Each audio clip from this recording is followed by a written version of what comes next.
Hello friends, welcome to Aparajita's kitchen. আমি অপরাজিতা চলে এসেছি আজকে আবার একটা নতুন রেসিপি নিয়ে। আজকে আপনাদের বানিয়ে দেখাবো গুজিয়া।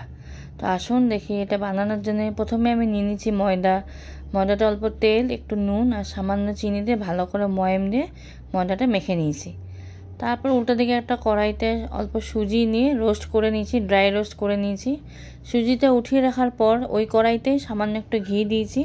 ঘি দেওয়ার পর এখানে আমি কিছু ড্রাই ফ্রুটস নিয়েছি হলো আলমন্ড আর কাজু বাদাম, ছোটো ছোটো করে কেটে নিয়েছি।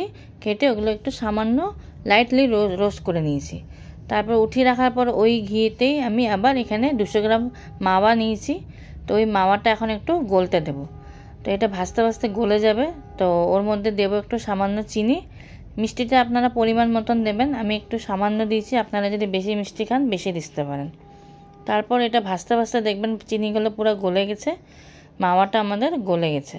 তারপর ওটাতেই আমি দিয়েছি হলো কোকোনাট পাউডারটা দিয়ে আবারও কিছুক্ষণ ভেজে নেব। ভেজে নেওয়ার পর আজকে আমাদের গুজিয়া স্টাফিংটা রেডি হয়ে যাবে। তারপর ওর মধ্যে ভেজে রাখা সুজি আর ড্রাই ফ্রুটসগুলো সব দিয়ে দিয়েছি, একসাথে সব ভেজে নিয়েছি।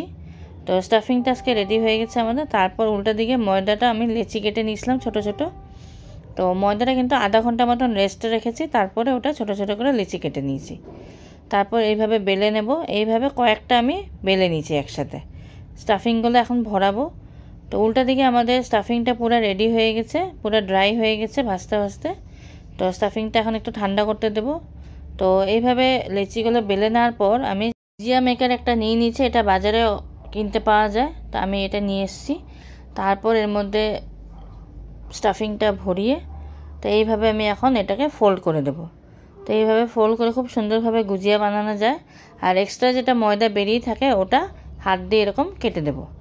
তো এইভাবেই আমি সব গুজিয়াগুলো আজকে রেডি করে নিয়েছি। এটা আপনারা চাইলে পুরাটা হাত দিয়েও করতে পারেন, বাট গুজিয়া মেকার দিয়ে করলে জিনিসটা খুব প্রপারলি হয়, তাই আমি গুজিয়া মেকার দিয়ে করেছি। তো এইভাবে আমি 10টা প্রিপেয়ার করে নিয়েছি। তো এখন তেলটা আমি স্লাইটলি গরম করে রেখেছিলাম। তো গুজিয়াগুলো আমি এখন ভাজতে বসিয়ে দেবো, বাট মনে রাখবেন ফ্লেমটা কিন্তু মিডিয়াম ফ্লেমে ভাজবেন। তো এইভাবে মিডিয়াম ফ্লেমে আমি উল্টে পাল্টে ভেজে আমার গুজিয়াগুলো আজকে ফ্রাই করা হয়ে গেছে। তো এখন এগুলো আমি উঠিয়ে নেব।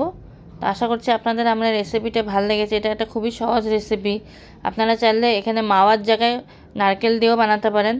তো যদি ভালো লেগে থাকে আমার এই রেসিপিটা অবশ্যই একবার লাইক করে দেবেন আর কমেন্টও করবেন কেমন লাগলো। আর যারা নতুন দেখছো অবশ্যই একবার সাবস্ক্রাইব করে দিও আর পাশে বেল আইকনটাও প্রেস করে দিও নতুন রেসিপিস দেখার জন্য। তো আসুন দেখি গুজিয়া আমি এবার একটা ভেঙে দেখাবো কতটা ক্রিস্পি হয়েছে গুজিয়াগুলো। তো যদি ভালো লেগে থাকে অবশ্যই একটা কমেন্ট করবেন। আজকের জন্য ধন্যবাদ, আবার আসবো আমি একটা নতুন রেসিপি নিয়ে।